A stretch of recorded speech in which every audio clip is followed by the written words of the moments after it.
C-vitamin, számítógép, koronavírus elleni vakcina. Olyan találmányok, amelyek megváltoztatták a világot, amelyek jobbá és biztonságosabbá tették az életünket.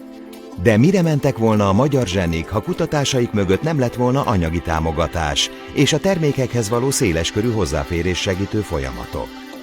Valószínűleg nem sokra. Ezért is van szükségünk az EU kohéziós politikájára.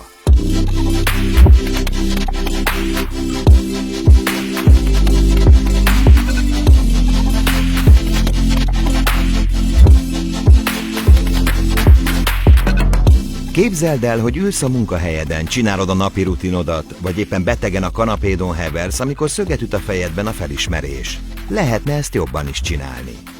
A világ megváltó innovációkat ilyen egyszerű ötletek katalizálják, amire azután komplett vállalatokat lehet felépíteni. Belefogni valami újba, azt innovatív módon működtetni, és mindebből még meg is élni. Nagyjából minden kezdővállalkozó szeme előtt ezek az elvek lebegnek. Vállalkozni persze sosem volt könnyű, hiszen a piacon csak az maradhat fent, akinek a saját termékeire, szolgáltatásaira elég nagy a kereslet. Legalább akkora, hogy vállalkozása hosszabb távon ne legyen veszteséges. Különösen akkor nehéz, ha a vállalkozáshoz valamilyen új termék vagy eljárás fejlesztésére is szükség van. Ilyenkor jön a kérdés, ki fogja finanszírozni a kutatási és fejlesztési folyamatot? Ki fog segíteni beindítani a vállalkozást? A történelem során mindig voltak mecénások, befektetők, akik hol az anyagi haszon reményében, hol pusztán csak kedvtelésből, de támogatták a kultúrát, a tudományt, a fejlődést. Ezeket a szereplőket idővel a vállalkozók számára hitelt nyújtó bankok, melyek száma ma már 25 000, és persze a modern államok váltották fel. Manapság az országok többsége felismerte, hogy a gazdasági fejlődéshez elengedhetetlenek az új ötletek, és az azokat megvalósító vállalkozások. Ezért, ha változó mértékben is, de a kormányok igyekeznek komoly összegeket fordítani a kutatásra és fejlesztésre, a vállalkozások támogatására.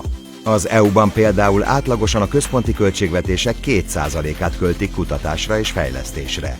Igen ám, de a különböző európai országok fejlettségük és gazdasági erejük függvényében nagyon különböző összegeket tudnak csak erre a kiemelten fontos területre fordítani. Ezt orvosolandó az Európai Unió a kohéziós politikán keresztül aktívan tesz a különbségek csökkentéséért, hogy egy német és egy magyar vállalkozó hasonló esélyekkel indulhasson álmai megvalósításáért. Az EU ezen a területen is közvetlen pályázati forrásokkal, illetve a tagállamokon keresztül nem csupán az indulást, de a bővülést is segítő forrásokkal is segíti a vállalkozásokat.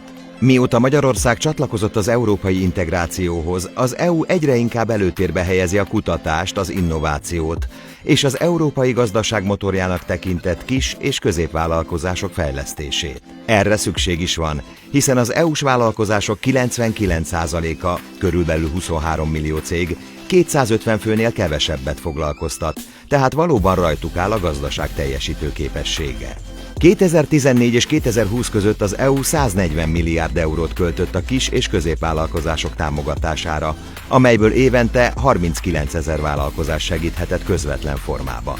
Ez persze nem csupán a vállalkozókat, hanem a munkavállalókat is segítette, hiszen az utóbbi években EU-s támogatásból létrehozott 1 millió munkahelyből a magánszektorban minden 3 munkahelyből 2 a közép- és kisvállalkozásoknál realizálódott. Az Európai Unió tehát támogatja az innovációt, támogatja a megújulást, hogy az európai tagállamok és polgárok még versenyképesebbek lehessenek.